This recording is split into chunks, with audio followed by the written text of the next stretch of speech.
Hello everyone and welcome to our Miro School platform. हामी applied mechanics को chapter 1 introduction पढिरहेका छौं. Previous भिडियोमा हामीले फंडामेंटल कन्सेप्ट अफ मेकानिक्स का बारेमा पढेका थियौं र 6 वटा फंडामेंटल प्रिन्सिपलहरुका बारेमा जानेका थियौं. आज हामी ती प्रिन्सिपलहरुलाई नै डिटेलमा बुझ्न गइरहेका छौं. सो फर्स्टमा छ हाम्रो प्यारालेलोग्राम ल अफ फोर्सेस. यो लले के भन्छ त? This states that two forces acting on a particle may be replaced by a single force called their resultant, and this resultant is obtained by drawing diagonal of the parallelogram which has sides equal to given forces. अब यो लालाई हामी बुझ्नको लागि एउटा फिगरको मद्दत लिन्छौं. So यसले के भन्दैछ त? कुनै पनि दुईटा फोर्सेसलाई एउटा रिजल्टेन्ट ले रिप्रेजेन्ट गर्छ भनेपछि मानौ यसरी एउटा फोर्स P एक्ट भइरहेको छ यो डाइरेक्सनमा र अर्को फोर्स Q यसरी एक्ट भइरहेको छ.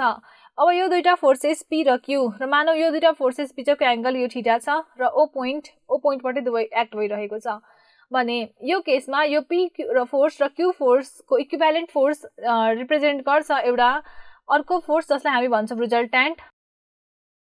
र यो रिजल्टेन्ट हामी कसरी ड्रा गर्न सक्छौं त? हामी ड्रा गर्न सक्छौं by drawing diagonal of parallelogram which represents this two forces. So पहिला हामीले प्यारालेलोग्राम फर्मेसन गर्नु पर्यो. सो माथि पनि हामीले यसरी यो लाइनसँग प्यारलल लाइन र यहाँ यो साइडमा यो लाइनसँग प्यारलल लाइन हामीले यसरी ड्रा गर्यौं भने हामी एउटा प्यारालेलोग्राम फर्मेसन गर्न सक्छौं. अब यो प्यारालेलोग्राममा हामीले यसरी डायगोनल बनायौं भने यो डायगोनल भनेकै हुन्छ resultant of this two forces. र यो रिजल्टेन्ट को म्याग्निट्युड को कुरा गर्ने हो भने r वेक्टर दैट इज हाम्रो resultant vector will be equals to vector sum of force P and force Q.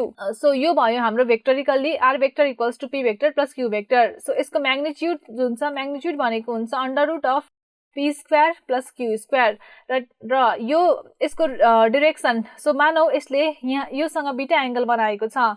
So यदि यसले यो P वेक्टर अथवा फोर्स P सँग बीटा एंगल बनाएको छ भने हामी tan बीटा क्याल्कुलेट गर्न सक्छौं by using tan beta is equal to Q sin theta upon P plus Q cos theta. Theta भनेको angle between P and Q भयो. सो यो भयो हाम्रो प्यारालेलोग्राम ल अफ फोर्सेस. यसले के भन्छ त? यदि कुनै पनि दुईटा फोर्सेस P र Q एउटा कुनै पार्टिकलमा एक्ट भइरहेको छ भने यी दुईटा फोर्सेसको इक्विभ्यालेन्ट फोर्स जसलाई हामी भन्छौं रिजल्टेन्ट, यो रिजल्टेन्ट हामी बनाउन सक्छौं बाइ ड्राइङ अ प्यारालेलोग्राम र यो प्यारालेलोग्रामको डायगोनलले नै रिजल्टेन्ट रिप्रेजेन्ट गर्छ र यो प्यारालेलोग्रामको साइड्सहरु भनेकै हाम्रो फोर्सेस P र Q हुने गर्छ. सो यो भयो हाम्रो 6 वटा फंडामेंटल प्रिन्सिपलहरु मध्ये फर्स्ट प्रिन्सिपल र यसको नाम थियो प्यारालेलोग्राम ल अफ फोर्सेस. अब हामी जानौं सेकेन्ड प्रिन्सिपलको बारेमा. Second principle is called the principle of transmissibility of forces. So यो प्रिन्सिपलले के भन्छ त? This states that the condition of equilibrium or motion of a rigid body will remain unchanged if a force acting at a given point or a rigid body is replaced by a force of the same magnitude and direction but acting at a different point provided that two forces have same line of action. So यसको लागि फेरि एउटा सानो illustration गरौँ. अब मैले एउटा यस्तो खालके सर्कुलर बडी एज्युम गरे. यो सर्कुलर बडी को पोइन्ट यो सेन्टर को थ्रुमा एउटा कुनै फोर्स P यसरी एक्ट भएको छ. यो फोर्स P यसरी एक्ट भएको छ भने प्रिन्सिपल अफ ट्रान्समिसिबिलिटीले के भन्छ भन्दा अब मैले फेरि यही बडी फेरि बनाए. यो फोर्स P लाई मैले यसरी पनि रिप्रेजेन्ट गर्न पाए. अब यहाँनेर हाम्रो फोर्स P यसरी एक्ट भएको थियो तर यहाँ हामीले अवे फ्रम द सेन्टर यसरी देखायौं. तर के छ त यो लाइन अफ एक्सन जुन छ यो सेम लाइन अफ एक्सनमा परिरहेको छ. यो फोर्स दुवै फोर्सको डाइरेक्सन हाम्रो सेम छ, म्याग्निट्युड हाम्रो P नै छ भनेपछि के भन्छ त यसले यदि कुनै पनि अब्जेक्ट हाम्रो रेस्टमा होस् अथवा इक्विलिब्रियममा होस् अथवा मोसनमा होस् सो कुनै पनि अब्जेक्ट जुन कन्डिसनमा छ त्यो कन्डिसन अनचेन्ज्ड रहन्छ यदि हामीले यस्तो किसिमले यो फोर्सलाई चेन्ज गर्दियौ. यो फोर्सलाई एलोङ लाइन अफ एक्सनमै same magnitude same direction same line of एक्सनमा बस खाली अर्को पोइन्टमा ट्रान्सफर गरिदियो भने यो बडीको इक्विलिब्रियम चेन्ज हुँदैन. सो यही भन्छ हाम्रो प्रिन्सिपल अफ ट्रान्समिसिबिलिटीले. यसलाई हामीले यस्तो पनि गर्न पायौं. सो सेम बडी छ र यो यही लाइन अफ एक्सनमा हाम्रो फोर्स पी एक्ट भइरहेको छ यसरी। सो यतापट्टि मैले फोर्स पी एप्लाई गरेँ, सो अपोजिट डिरेक्सनमा फोर्स पी एप्लाई गरेँ, यो दुईटैको इफेक्ट त निल हुन्छ। सो यस्तो पनि हामी गर्न सक्छौँ। सो यो प्रिन्सिपल अफ ट्रान्समिसिबिलिटी अफ फोर्सेस जुन छ यो एकदमै इम्पोर्टेन्ट र एकदमै धेरै काम लाग्छ हामीलाई न्युमेरिकलहरू सल्भ गर्दाखेरि अपकमिङ च्याप्टर्सहरूमा। र यो थियो हाम्रो 6 वटा फन्डामेन्टल प्रिन्सिपलहरू मध्ये सेकेन्ड प्रिन्सिपल। अब हामी जानौँ हाम्रो थर्ड प्रिन्सिपलको बारेमा। सो अब मैले 3टा फन्डामेन्टल लज जुन न्युटनले दिएको छ यसलाई एउटै हेडिङमा समअप गरेको छु। सो यहाँ छ हाम्रो फर्स्ट ल, सेकेन्ड ल, थर्ड ल। सो यो हाम्रो 3टा डिफ्रेन्ट फन्डामेन्टल प्रिन्सिपल्स हुन्। सो फर्स्ट लले के भन्छ त, न्युटनको फर्स्ट लले भन्छ if the resultant force acting on a particle is 0 the particle will remain at rest if it is originally at rest or it will move with constant speed if it is originally in motion। भनेपछि एउटा कुनै object मानौँ हाम्रो रेस्टमा छ। अब क्वेसनले के भन्यो त, यो अब्जेक्टमा मैले कुनै पनि फोर्स एप्लाई गरिन, कुनै पनि फोर्स एप्लाई नगर्नु अथवा मैले यसरी एउटा फोर्स एप्लाई गरेँ पी र यो फोर्सको अपोजिट डिरेक्सनमा अर्को फोर्स यहाँबाट एप्लाई भएको छ क्यू। सो यो पी र क्यू जुन छ र क्यू को म्याग्निट्युड पी सँग बराबर छ। So equal and opposite force यसमा एक्ट भइरहेको छ यो अब्जेक्टमा। भने यस्तो केसमा यो अब्जेक्ट मेरो अलरेडी रेस्टमा थियो भने अब पनि रेस्टमै हुन्छ। सो अनलेस रिजल्टेन्ट फोर्स हाम्रो एउटा समथिङ केही भ्याल्युको एक्ट हुँदैन जबसम्म, तबसम्म यो अब्जेक्टको जुन ओरिजिनल पोजिसन छ यसमा चेन्ज आउँदैन। त्यस्तै कुनै अब्जेक्ट यदि मोसनमा छ सपोज यो अब मैले एउटा अब्जेक्ट लिएँ जुन कि एउटा एक्सेलरेसन एले मुभ गरिरहेको थियो। अब यो अब्जेक्टमा पनि हामीले माथिबाट फोर्स पी एप्लाई गर्यौँ, तलबाट पनि हामीले equal and opposite force P नै एप्लाई गर्यौँ भने यो केसमा यो अब्जेक्ट ए एक्सेलरेसनले मुभ गर्दै थियो भने अब पनि यो यही एक्सेलरेसनले मुभ गरिरहेको हुन्छ, यसमा कुनै पनि चेन्ज आउँदैन। सो के यही भन्छ हाम्रो फर्स्ट लले कि जबसम्म रिजल्टेन्ट फोर्सको एक्टिङ अन अ पार्टिकल 0 हुन्छ तबसम्म पार्टिकल हाम्रो इफ रेस्टमा छ भने रेस्टमै रहन्छ, र यदि मोसनमा छ भने अब जुन एक्सेलरेसनले मुभ गरिरहेको थियो त्यही स्पिडले त्यही एक्सेलरेसनले त्यो कन्स्ट्यान्ट मुभ गरिरहेको हुन्छ।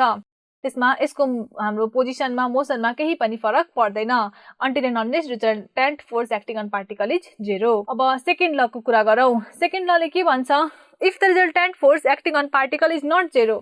सो अहिले हामी यो रिजल्टेन्ट फोर्स 0 हुँदासम्म हाम्रो फर्स्ट ल थियो। सो मानौ अब रिजल्टेन्ट फोर्स 0 छैन भने के हुन्छ, particle will have acceleration proportional to magnitude of the resultant and in the direction of the resultant force. So जुन यो ब्लक थियो यही ब्लकको एक्जाम्पललाई कन्टिन्यू गऱ्यौँ। सो यो ब्लक अब यहाँनिर हामीले फोर्स पी एप्लाई गरेका थियौँ र तलबाट फेरि अब मानौँ हामीले क्यू फोर्स एप्लाई गर्यौँ र Q is greater than P. So Q हाम्रो ग्रेटर देन पी छ भने अब यो ब्लक जुन छ यो ब्लक अब माथितिर जान खोज्छ। सो यस्तो खालको यदि माथितिर जान खोज्छ भनेपछि यो माथि गयो भने यसको एक्सेलरेसन पनि के हुन्छ, क्यू माइनस पी रिजल्टेन्ट फोर्सको डिरेक्सनमा हुन्छ। सो के भन्छ त सेकेन्ड लले, if the resultant force acting on particle is not 0, resultant force 0 छैन भने particle will have acceleration, particle move गर्छ, मुभ गरेपछि उसँग एक्सेलरेसन हुन्छ र त्यो एक्सेलरेसनको value will be proportional to the magnitude of resultant force and the direction of acceleration will be along the direction of resultant force. So यो थियो हाम्रो सेकेन्ड ल न्युटनको। अब हामी न्युटनको थर्ड लको बारेमा जानौँ।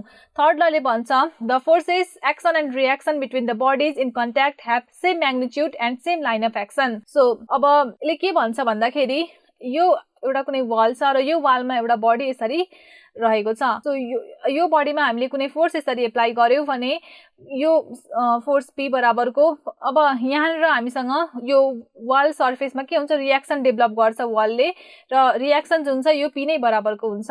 सो जस्तै कि हामी एक्जाम्पलमा हामीले यदि भित्तालाई पिट्यौँ भने हातले, सो हाम्रो हातमै चोट लागिरहेको हुन्छ। So that is felt due to this action and reaction thing which is given by Newton's third law, that is the forces action and reaction between bodies in contact have same magnitude, same line of action and opposite direction। So यो थियो न्युटनको third ल र यसरी हाम्रो 3टा अझै fundamental प्रिन्सिपलहरू न्युटनकै लको अन्डरमा sum up भएको छ।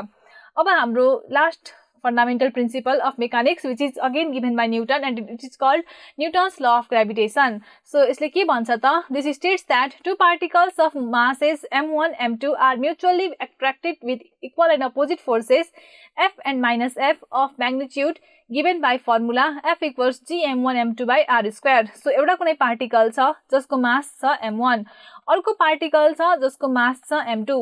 यो दुईटा पार्टिकलको सेन्टर टु सेन्टर बीचको डिस्टेन्स छ r भने यो पार्टिकलले यो पार्टिकलमा एउटा फोर्स एक्जर्ट गर्छ f भने यो m2 ले पनि m1 मा एउटा फोर्स एक्जर्ट गर्छ जसको भ्यालु f नै हुन्छ र डाइरेक्सन अपोजिट हुन्छ सो -f र यो f को भ्यालु दिन्छ हाम्रो यो इक्वेसनले that f equals to g m1 m2 by r² r भनेको distance between this two particles र g भनेको युनिभर्सल ग्रेभिटेशनल कन्स्ट्यान्ट हो जसलाई कन्स्ट्यान्ट अफ ग्रेभिटेसन पनि भनिन्छ सो यो हो हाम्रो न्युटन्सको ल अफ ग्रेभिटेसन र यति भएपछि हाम्रो 6 वटा फन्डामेन्टल प्रिन्सिपल अफ मेकानिक्स सबै हामीले डिस्कस गरिसक्यौ र च्याप्टर 1 को यो लास्ट टपिक थियो अब अपकमिङ भिडियोमा हामी च्याप्टर 1 बाट एक्जाममा सोधिने केही क्वेशनहरु हेर्ने छौं र यसरी नै यो एप्लाइड मेकानिक्स को कोर्सलाई कन्टिन्यू राख्ने छौं थ्यांक यू